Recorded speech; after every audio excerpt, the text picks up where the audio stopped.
Test championship final. লর্ডসে বিশ্ব test চ্যাম্পিয়নশিপের ফাইনালে দ্বিতীয় দিনেও দাপট দেখিয়েছে বোলাররা। আবারও পতন হয়েছে 14 উইকেটের। এরই মধ্যে অস্ট্রেলিয়া দ্বিতীয় ইনিংসে 8 উইকেটে 144 করে দক্ষিণ আফ্রিকার বিপক্ষে দ্বিতীয় দিন শেষে এগিয়ে গেছে 218 রানে। প্রথম ইনিংসে অজিদের 212 রানের জবাবে 4 উইকেটে 43 রান নিয়ে দ্বিতীয় দিনের খেলা শুরু করে প্রোটিয়ারা। কিন্তু অজি অধিনায়ক প্যাট কামিন্সের অগ্নিঝরা বোলিংয়ে লাঞ্চের পর 138 রানে গুটিয়ে যায় তারা।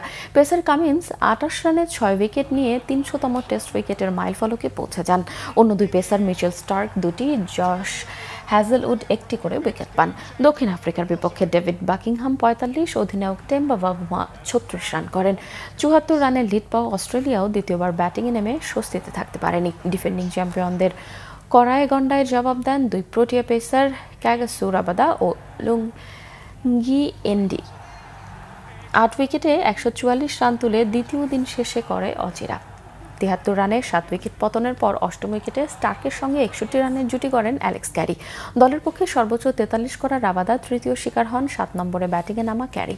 প্রথম ইনিংসে 5 উইকেট পাওয়া রাবাদা 44 রানে এবং এনডিগি 35 রানে 3টি করে উইকেট নেন।